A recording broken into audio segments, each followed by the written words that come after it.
नाशिकमधला भोंदूबाबा अशोक खरात हा महिलांचं लैंगिक शोषण करून त्यांना ब्लॅकमेल करत असल्याचं उघडकीला आलंय.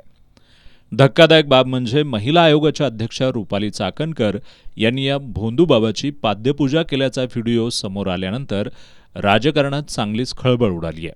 चाकणकरांनी खरातची पाद्यपूजा केल्याच्या व्हिडिओनंतर आता चाकणकरांच्या या खरात सोबतचे आणखी काही फोटो सामाजिक कार्यकर्त्या अंजली दमानिया यांनी पोस्ट केल्यामुळं राजकीय वातावरण चांगलंच तापलंय.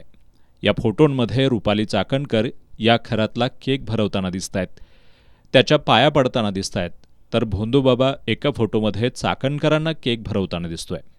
इतकंच नाही तर त्या भोंदूबाबासोबत इतरही अनेक राजकीय नेत्यांचंही कनेक्शन असल्याची माहिती समोर येतेय.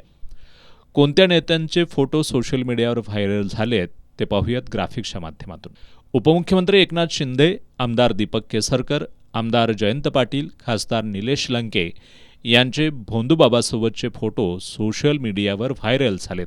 अजून किती राजकीय नेत्यांचं या भोंदूबाबासोबत कनेक्शन आहे? महिलांचं लैंगिक शोषण करणाऱ्या भोंदूबाबाला राजकीय नेत्यांचं पाठबळ आहे का?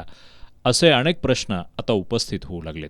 जसजसे नेत्यांचे फोटो समोर येत आहेत तसतसं राजकीय चर्चांना उधाण येऊ लागलंय. रुपाली चाकणकरांनी राज्य महिला आयोगाच्या अध्यक्षपदाचा राजीनामा द्यावा अशी मागणी आता जोर धरू लागल्यानं राष्ट्रवादी काँग्रेस अजित पवार गटाच्या वरिष्ठ नेत्यांनी येत्या 2 दिवसांमध्ये एक महत्त्वाची बैठक बोलावल्याचं समजतंय.